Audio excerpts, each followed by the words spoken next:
Xorazm bulbuli Og'abek Sobirov 54 yoshda.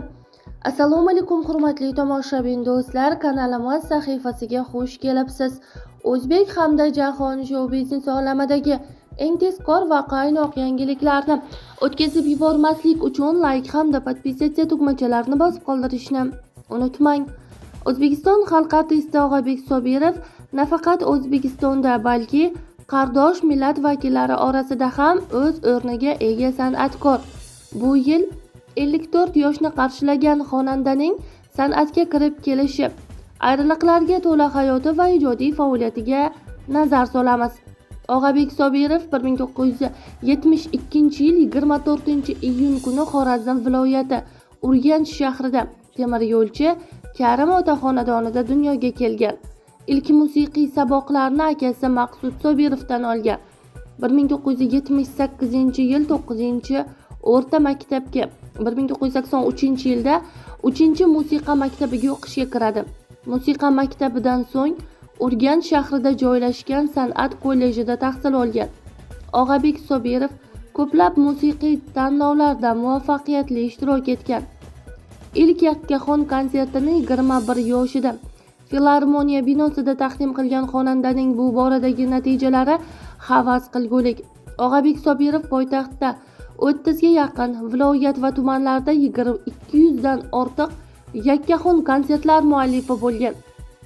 Bundan tashqari AQSh, Germaniya, Fransiya, Belgiya, Kanada, Turkiya, Malayziya, Hindiston, Rossiya, Eron, Janubiy Koreya, Vengriya, Qozog'iston, Qirg'iziston, Tojikiston, Birlashgan Arab Amirliklari, Isroil, Xitoy, Turkmaniston davlatlarida bir necha martalab yakkaxon konsert dasturlarini taqdim etgan.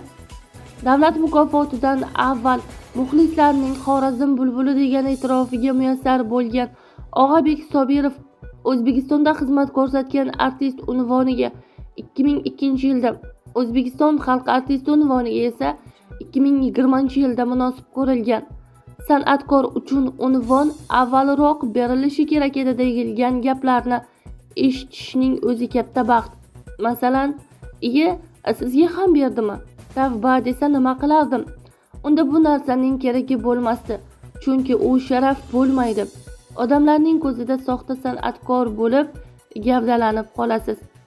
Ijtimoiy tarmoqlar orqali to'ylarda, konsertlarda, xalqimizning yaxshi kunlarida odamlar bilan ham suhbat bo'lib qolamiz.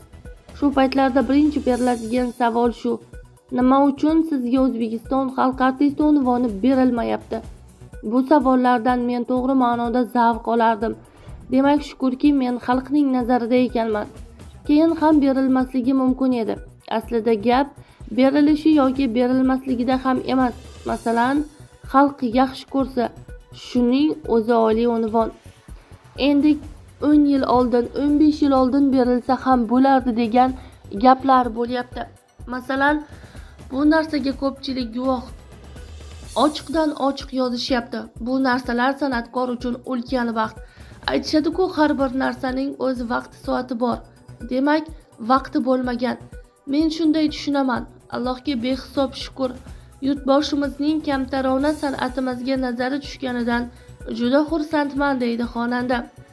O'zbekiston xalq artisti unvonini nisbatan kech olgani haqidagi gap-so'zlarga nisbatan Prezidentning tillaotiga munosib ko'rilgan xonanda. Odamlar orasida Turkmaniston prezidenti Og'abek Sobirovga tilla sovg'a ot qilgani uchun uni davlat tadbirlariga qo'yishmayapti degan gap-so'zlarga xonanda bu uydirma bo'lmagan mishmishlar deya munosabat bildirgan edi. Birovga yoqish yoqmaslik hamma davrda ham bo'lgan. Rostini aytsam, o'sha paytda 15-16 yillar avval kimlarningdir she'rini aytishim kerak bo'ldi. Shu she'r menga yoqmadi, tanamga singdira olmadim. Qo'pol qilib aytganda o'sha she'rni qo'shiq qilib aytgim kelmadi. Keyin bu qo'shiq aytilmadi. Shundan boshlandi bu ahvol. Xalqimizning to'ylarida ko'p bo'lamiz. 1-2 kun qolganda tezda tadbirga yetib keling degan davlat chaqiriqlari bo'lib qoladi. Bormaslikning iloji yo'q, lekin bu yerda to'yga aytilganmiz. Oylab kutgan odamlar bor. Odamlar niyat qilishadi. qancha harakat va orzu niyatlar bilan qilinayotgan to'yga bir kun qolganda borolmayman deb aytishni tasavvur qilib ko'ring. Ularning o'rniga o'zingizni qo'yib ko'ring. Vijdonim qiynalardi. To'yni tashlab u yerga bora olmasdim. Har kim har xil tushunishi mumkin. Birov pulni deb ozgina mablag' ko'ziga yaxshi ko'rindi-yu, davlatning bepul tadbiri ko'ziga ko'rinmadi deyishi mumkin. Lekin unaqa emas. Har kimning sharoiti har xil. Kambag'al odam niyat qiladi. Men bora olmasam yuzimga aytadi. Va'da berdingmi? To'yning sanasini o'zing belgiladingmi? So'ragan pulingni berdimmi? Kelasan, tamom deydi. Xo'sh, shu kabi vaziyatda nima deb javob qaytarish mumkin? Ushbu savolga hanuzgacha hech kimdan qoniqarli javob eshitmaganman. Shu narsalar asta-sekin mening davlat tadbirlaridan chetlashishimga sabab bo'ldi deb o'ylayman, deydi Og'abek Sobirov. Og'abek Sobirov 50 yoshdan oshgan bo'lsa-da, o'zbek to'ylaridagi eng talabgor xonanda. Muxlislari uni shunchalik yaxshi ko'rishganidan AQSh dollarlaridan tayyorlangan pulchambarlarni to'ylarga uning bo'yniga ilib qo'yishadi. Xonandaning ma'muriy javobiga ko'ra, bu holat Xorazm viloyatining Gurlan tumanida o'tkazilgan sunnat to'yida bo'lgan. Og'abek Sobirovning ashaddiy muxlisi bo'lgan to'y egasi xonandaning bo'yniga 20 ta $1 kupyuradan iborat pulchambar taqib qo'ygan. 2025-yilgi ma'lumotlarga ko'ra, Xorazm bulbuli Og'abek Sobirov Xorazm to'ylarida xizmat qilish narxi $3000 etib belgilangan. Og'abek Sobirovning hayoti ko'pchilik o'ylagandek faqat yutuqlar, g'alabalardan iborat bo'lmagan.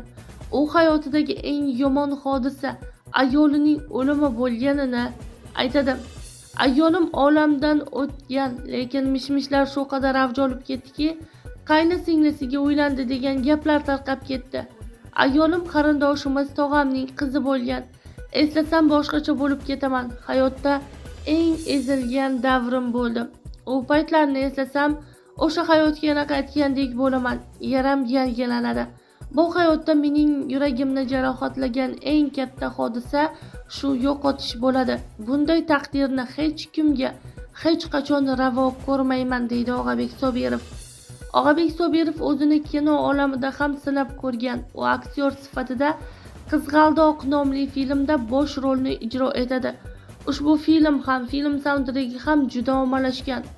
Oilamizdagi mudhish voqea farzandlarimizning onasi olamdan o'tgandan keyin uni bir umrga eslatib turadigan yodgorlik sifatida kino suratga olsak degan maslahatlar bo'lgan. Bu taklifni kutmagan edim. O'ylab qarasam, bu ham savob, ibrat bo'ladi. Mikoil Sulaymonov film ssenariysini yozgan, Ibrohim Rasulov filmni suratga olgan. Bu film asosan real voqealarga asoslangan, deydi Og'abek Sobirov. Og'abek Sobirov dadasi u chalingan dardni Xudodan so'rab o'ziga olganini xotirlaydi. San'atga endi kirib kelayotgan paytlarim 1991-1992 yillar edi.